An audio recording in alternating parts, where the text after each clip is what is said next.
শেখ হাসিনার বিরুদ্ধে গণহত্যার তদন্ত রিপোর্ট 17 ডিসেম্বরের মধ্যে দাখিলের নির্দেশ। সাবেক মন্ত্রী কামরুল গ্রেফতার। রাজনৈতিক দলগুলো চাইলে সংস্কার ছাড়াই নির্বাচন, বলেছেন ডক্টর ইউনূস। সরকারের মেয়াদ নিয়ে তার বক্তব্যের ভুল ব্যাখ্যা হচ্ছে, বললেন প্রেস সচিব। বিএনপি ক্ষমতায় গেলে 24 শহীদদের নামে সড়ক হবে, বললেন তারেক রহমান। প্রধান উপদেষ্টার বক্তব্যে আশাহত মির্জা ফখরুল। 44তম বিসিএস এর মৌখিক ও 46তমের লিখিত ফলাফল বাতিল। খাতা পুনর্মূল্যায়ন করা হবে 45তম টিএসসির সভায় সিদ্ধান্ত। দেখছিলেন ক্রাউন 7 সংবাদ শিরোনাম। এবারে বিস্তারিত। পালিয়ে যাওয়া সাবেক প্রধানমন্ত্রী শেখ হাসিনা সহ জুলাই আগস্টে গণহত্যার আসামিদের বিরুদ্ধে 17 ডিসেম্বরের তদন্ত রিপোর্ট দাখিলের নির্দেশ দিয়েছে ট্রাইব্যুনাল। সেই সাথে বিগত সরকারের গ্রেফতারকৃত 9 মন্ত্রী সহ 13 জনকে কারাগারে পাঠানো হয়েছে। এর আগে কড়া নিরাপত্তায় আদালতে হাজির করা হয় তাদের। অন্য মামলায় রিমান্ডে থাকায় হাজির করা হয়নি সাবেক কৃষিমন্ত্রী ডক্টর আব্দুর রাজ্জাককে। Report SM ফয়েজের।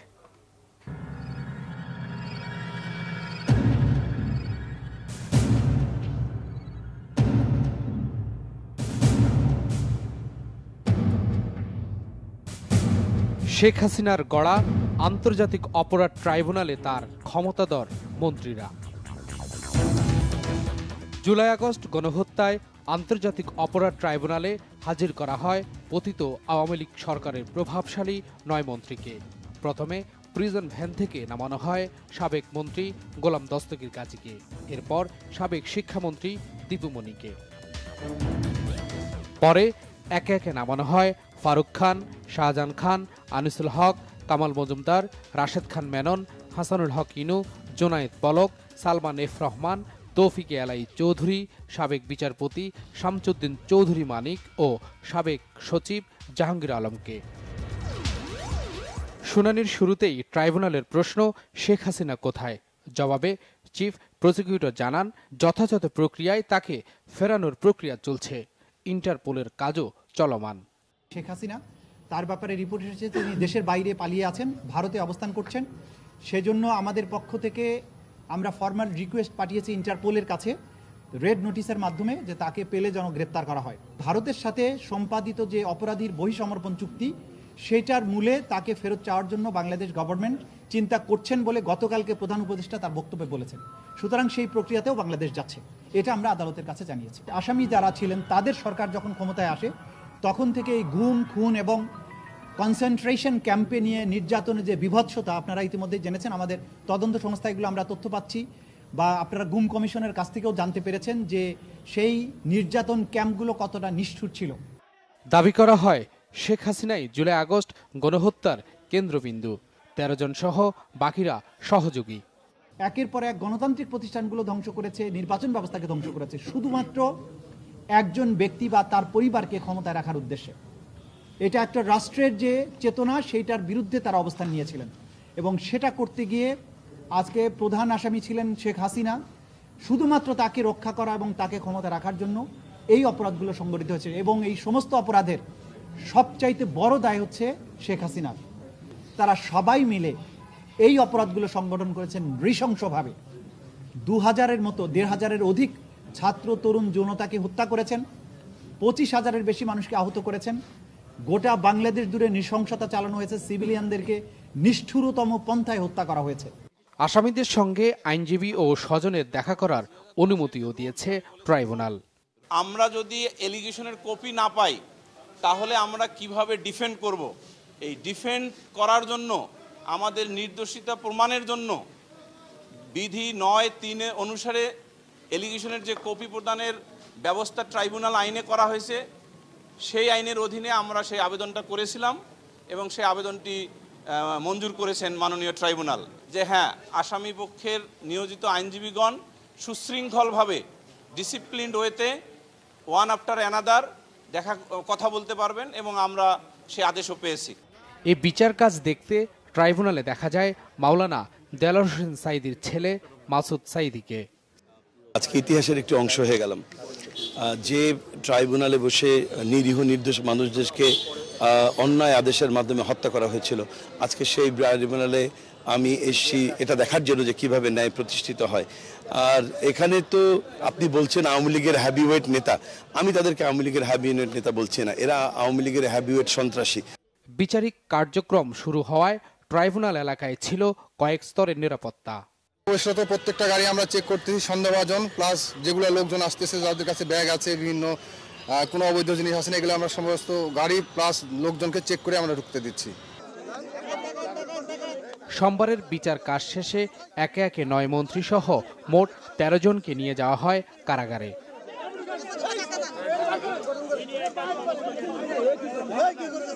সাবেক প্রধানমন্ত্রী শেখ হাসিনার হাত ধরেই যুদ্ধ অপরাধীদের বিচারের জন্য তৈরি করা হয়েছিল আন্তর্জাতিক ট্রাইব্যুনাল।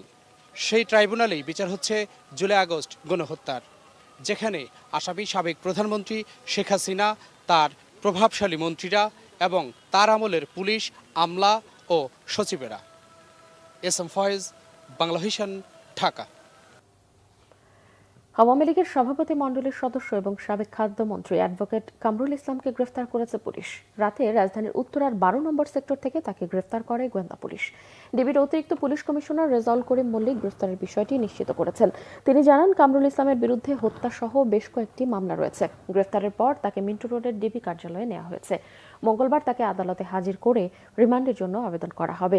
কামরুল ইসলাম বিগত আওয়ামী লীগ সরকারের আমলে আইন প্রতিমন্ত্রী এবং খাদ্যমন্ত্রী হিসেবে দায়িত্ব পালন করেন। বিভিন্ন সময় বিতর্কিত মন্তব্য করে তিনি রাজনৈতিক অঙ্গনে আলোচিত সমালোচিত হন।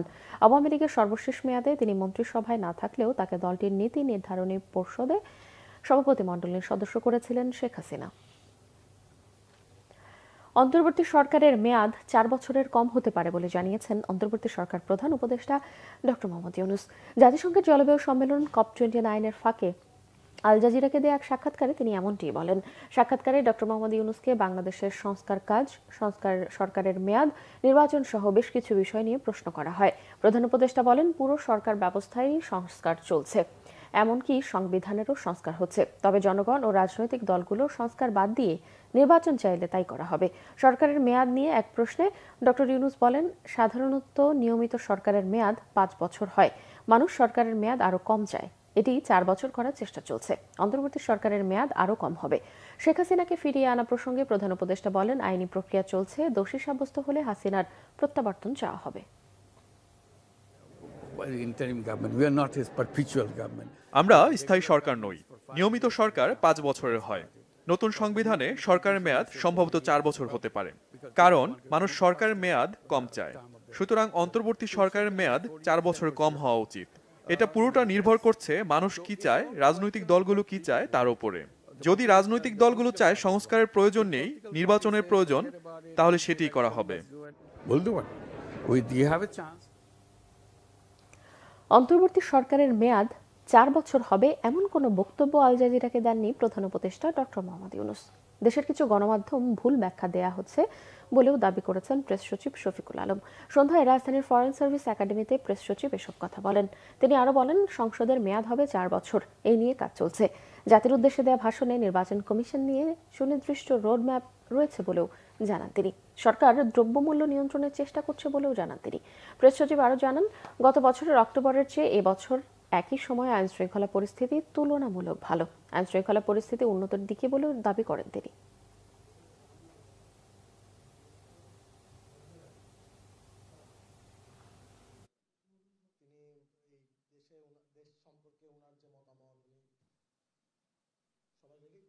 ইন্টারভিউতে উনি কি বলছিলেন? বলছেন যে কনস্টিটিউশনে অনেক কথাবার্তা হচ্ছে, ওইখানে কোনো কোনো ক্ষেত্রে বলা হচ্ছে যে 4 বছর মানে পার্লামেন্টের ডিউরেশন 4 বছর জানে আনা হোক।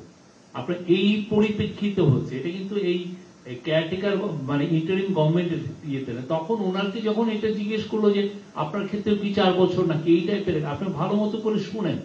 আমাদের একটা সত্যিকার অর্থে একটা আমরা ফেস করছি, এটা দেখছি যে অনেক ক্ষেত্রে ভালো মতো জিনিসটা না শুনে অনেকে হেডলাইন দিয়ে দিচ্ছেন।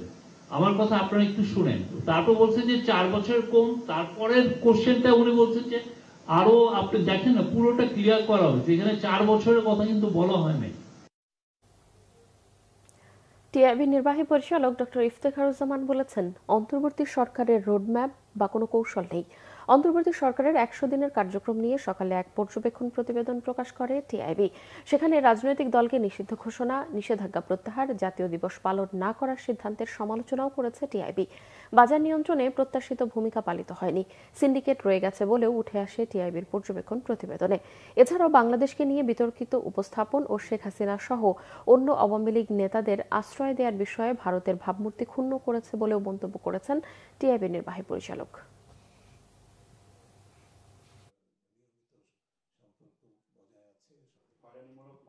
দ্রব্যমূল্যের ক্ষেত্রে, বাজার নিয়ন্ত্রণের ক্ষেত্রে প্রত্যাশিত ভূমিকা পালিত হয়নি বা প্রত্যাশিত অর্জন হয়নি। ভূমিকা ছিল, প্রয়াস ছিল, এখনো আছে, অব্যাহত আছে, কিন্তু সেটি সুফল হয়নি। কারণ এই যে বাজার নিয়ন্ত্রণের বিষয়টি বাজার যাদের হাতে, সেই সিন্ডিকেট যেভাবেই বলি না কেন, সেটা কিন্তু অত্যন্ত গভীরে, এবং সিন্ডিকেটের রাজনৈতিক চরিত্র সবসময় থাকে, কিন্তু সেই রাজনৈতিক চরিত্রটা কিন্তু আবার চট করে পালাবদল হয়।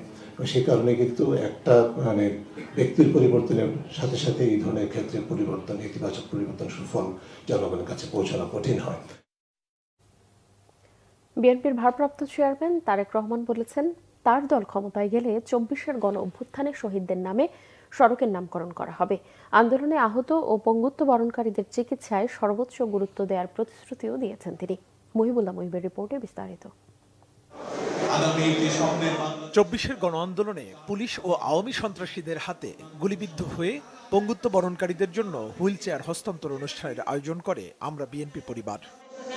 বিএনপির ভারপ্রাপ্ত চেয়ারম্যান তারেক রহমানের পৃষ্ঠপোষকতায় দেশব্যাপী মেডিকেল ক্যাম্প অসহায় পরিবারগুলোকে স্বাবলম্বী করা এবং ঘর দেওয়ার কাজ করে আসছে সংগঠনটি। সোমবার জাতীয় প্রেস ক্লাবে হুইল চেয়ার নিতে আসেন জুলাই বিপ্লবে পঙ্গুত্ব বরণ করা অসংখ্য ছাত্র ও জনতা। আন্দোলনে গেছিলাম, আন্দোলনে গুলি রাখছিল বাইরে, বিজেপি গুলি চালাইছিল কি।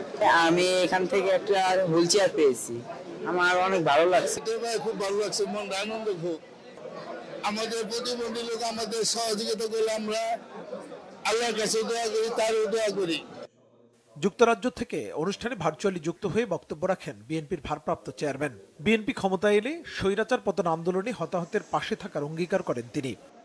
ইনশাআল্লাহ জনগণের সমর্থন নিয়ে বিএনপি সরকার গঠনে সক্ষম হলে যারা শহীদ হয়েছেন সারা দেশে, স্বৈরাচারকে বিদায় করার জন্য যারা নিজের জীবন উৎসর্গ করেছেন, এরকম প্রতিটি মানুষের নামে বিভিন্ন এলাকায় রাষ্ট্রের যে প্রতিষ্ঠানগুলো তৈরি হবে, এই মানুষগুলো যাতে হারিয়ে না যায়, তাদের নাম যাতে হারিয়ে না যায়, সেজন্য রাষ্ট্রীয় যে সকল প্রতিষ্ঠান বিভিন্ন এলাকায়, সেটি থানা পর্যায়ে হোক, জেলা পর্যায়ে হোক, বিভাগ পর্যায়ে হোক, ঢাকা শহরে হোক, বিভিন্ন স্থানে এই শহীদদের নামে সেই প্রতিষ্ঠানগুলো নামকরণ করার একটি প্রস্তাবনা আমাদের রয়েছে, ইচ্ছা আমাদের রয়েছে। দেশের কোনো মানুষ যাতে খাবার অথবা চিকিৎসার অভাবে কষ্ট না পান, সেজন্য দুস্থ অসহায়দের পাশে দাঁড়াতে নেতাকর্মীদের প্রতি আহ্বান জানান তিনি। সকল মানুষকে কতটুকু সাহায্য করা সম্ভব ব্যক্তিগতভাবে আমি জানি না, আমরা হয়তো কেউই জানি না। তবে যে মানুষগুলো ক্ষতিগ্রস্ত হয়েছেন, যারা শহীদ হয়েছেন তারা তো চলে গিয়েছেন, তাদের পরিবার রয়ে গিয়েছে, তাদের পরিবারের সদস্যরা এখনো আছেন। যারা বিভিন্নভাবে আহত হয়েছেন, পঙ্গুত্ব বরণ করেছেন, ক্ষতিগ্রস্ত হয়েছেন শারীরিকভাবে বা অন্যান্যভাবে, তারা দেশের জন্য, আমরা যারা আছি আমাদের জন্য তারা যে আত্মত্যাগ করেছেন, আমাদের কর্তব্য, আমাদের দায়িত্ব এই মানুষগুলোর পাশে যতটুকু সম্ভব দাঁড়ানো। পরে অভ্যুত্থানে অঙ্গ হারানোদের কাছে হুইল চেয়ার হস্তান্তর করেন দলটির সিনিয়র যুগ্ম মহাসচিব রুহুল কবির রিজভী সহ আমরা বিএনপি পরিবারের সদস্যরা। মুহিবুল্লাহ মুহিব, বাংলা ভিশন, ঢাকা। প্রধান উপদেষ্টার বক্তব্যে জাতীয় নির্বাচনের রোডম্যাপের ঘোষণা না থাকায় হতাশ হয়েছে বিএনপি, জানিয়েছেন দলের মহাসচিব মির্জা ফখরুল ইসলাম আলমগীর। মাওলানা আব্দুল হামিদ খান ভাসানীর 48তম মৃত্যুবার্ষিকী উপলক্ষে জাতীয় প্রেস ক্লাবে বিএনপি আয়োজিত আলোচনা সভায় এসব কথা বলেন মির্জা ফখরুল ইসলাম আলমগীর। অন্তর্বর্তী সরকার যত বেশি দিন থাকবে তত বেশি সমস্যা তৈরি হবে বলেও মনে করেন তিনি। বলেন, অন্তর্বর্তী সরকার কোনো নির্বাচিত সরকার নয়, তাদের কোনো ম্যান্ডেট নেই। বিএনপি মহাসচিব বলেন, নির্বাচন দিতে দেরি করলে মানুষ সন্দেহ করবে। বিএনপি ক্ষমতায় আসুক বা না আসুক, নির্বাচন দিলে অর্ধেক সমস্যার সমাধান হয়ে যাবে বলেও মনে করেন মির্জা ফখরুল। তিনি বলেন, বিএনপি এই সরকারকে এখনো সমর্থন দিচ্ছে, কোনো বাধা দিচ্ছে না। সচিবালয়ে ফ্যাসিস্টদের দোসরদের বসিয়ে সংস্কার করতে পারবে না বলেও মনে করেন তিনি।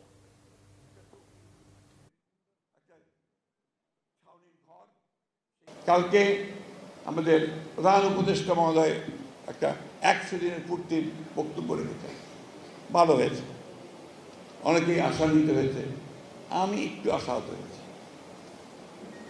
আমি আশা করেছিলাম যে প্রধান উপদেষ্টা মহোদয় তার সমস্ত প্রজ্ঞা দিয়ে সমস্যাটা চিহ্নিত করে তিনি নির্বাচনের একটা রূপরেখা দেবেন। সংস্কার আমরা চাই না, শুধু আমরা শুরু করেছি, আমরাই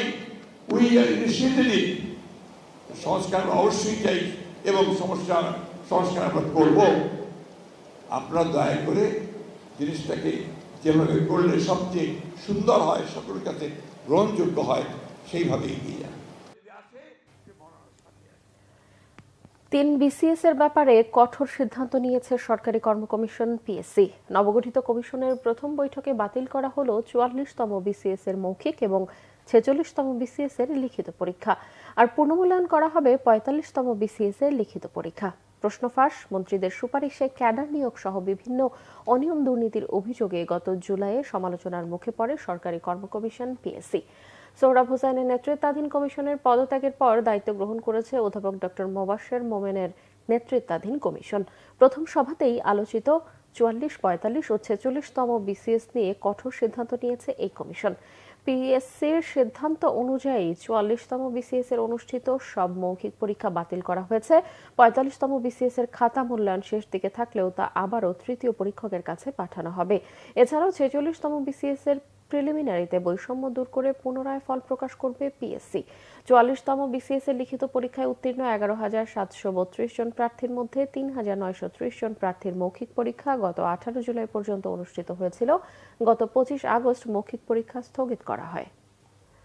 চাকরি ও অন্যান্য প্রয়োজনে পুলিশ ভেরিফিকেশনের ক্ষেত্রে রাজনৈতিক পরিচয় না দেখতে সুপারিশ করবে পুলিশ সংস্কার কমিশন। সেক্ষেত্রে এনআইডি কার্ড ভেরিফিকেশনের মানদণ্ড বলেও জানান পুলিশ সংস্কার কমিশনের চেয়ারম্যান সফররাজ হোসেন। সচিবালয়ের সংস্কার কমিশনের সভা শেষে তিনি এসব কথা বলেন। কমিশনের চেয়ারম্যান বলেন, হাইকোর্টের নির্দেশনা মেনেই পুলিশ গ্রেফতার ও রিমান্ডে নিতে পারবে এমন পুলিশ করা হবে। 54 ধারা সংশোধনের বিষয়টিও থাকবে জানিয়ে তিনি বলেন, সব সুপারিশ এখনো চূড়ান্ত করেনি কমিশন। তিনি জানান, পুলিশের অনিয়ম দুর্নীতি বন্ধ ও রাজনৈতিক হাতিয়ার হিসেবে ব্যবহারের সুযোগ রাখতে চায় না কমিশন। চলতি বছরের 31 ডিসেম্বর কমিশনের রিপোর্ট দাখিল করার কথা রয়েছে। প্রাথমিক পর্যায়ে বেশ কিছু কাজ শেষ হয়েছে জানিয়ে পুলিশ সংস্কার কমিশনের চেয়ারম্যান আরও বলেন, যেসব সুপারিশ করা হবে তার বেশ কিছু স্বল্প সময় বাস্তবায়ন করা সম্ভব, তবে বাস্তবায়নের দীর্ঘ সময় লাগতে পারে এমন কিছু সুপারিশও থাকবে চূড়ান্ত প্রতিবেদনে।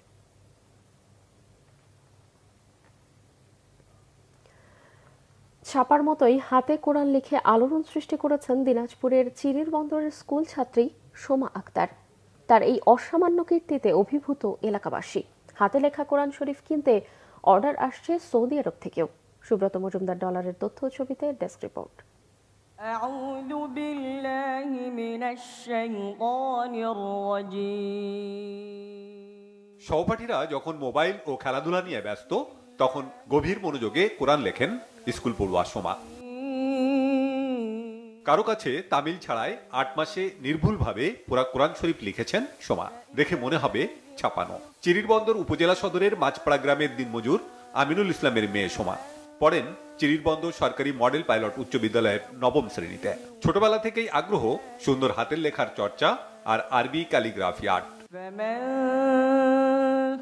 ফুফাতো ভাইয়ের অনুপ্রেরণায় হাতে কোরআন লেখা শুরু করেন সোমা।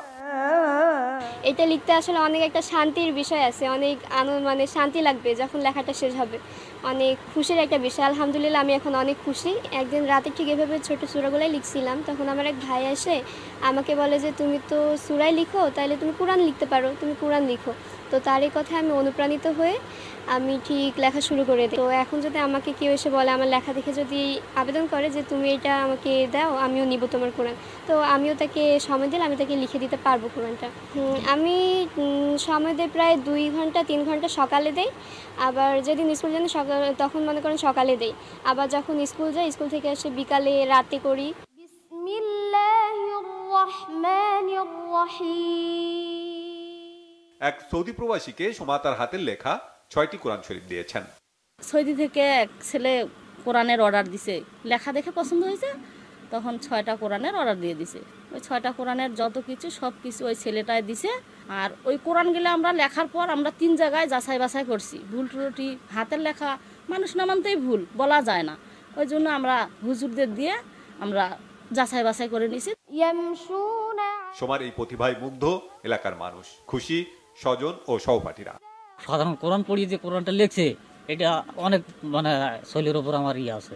হুজুর টুজুর কারো কাছে পড়ে নাই, কারো কাছে সহযোগিতা বা কোনো কিছুই নেয়নি, নিজে নিজেই। আমি মা হিসেবে গর্বিত যে আমি কোরআন পড়া জানি না, অথচ আমার 2টা মেয়ে কোরআন পড়া।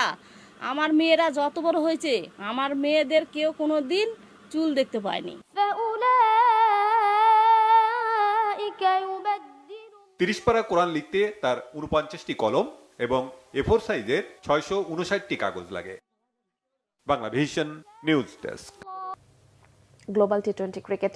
গায়ানায় শুরু 26 নভেম্বর থেকে হতে যাওয়া গ্লোবাল টি20 সুপার লিগে খেলবে রংপুর রাইডার্স। সেখানে গায়ানা আমাজন ওয়ারিয়ার্সের খেলার জন্য বিসিবির ছাড়পত্র পেয়েছে ফার্স্ট বোলার তানজিদ হাসান সাকিব।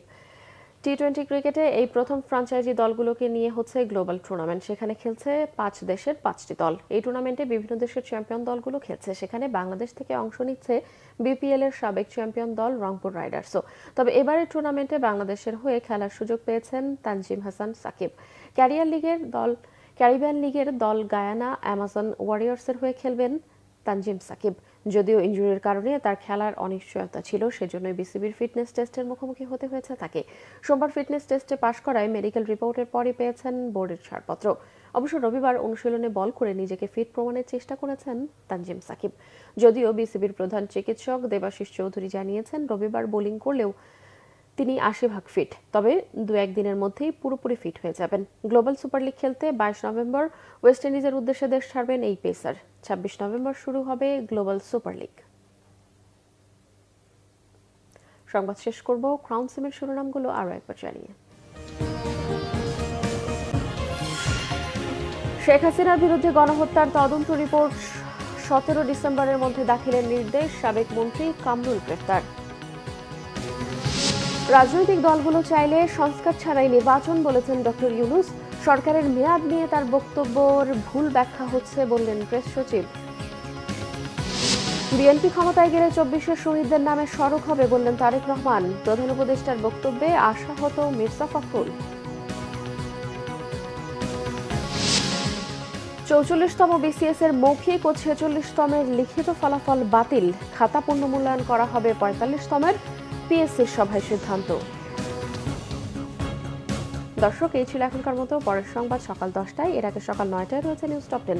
এছাড়া বাংলা ভিশন সংবাদ ও সংবাদ সংশ্লিষ্ট অনুষ্ঠান দেখতে ভিজিট করুন www.bvnews24.com ও facebook.com/banglavishnnews এবং সাবস্ক্রাইব করুন youtube.com/banglavishnnews।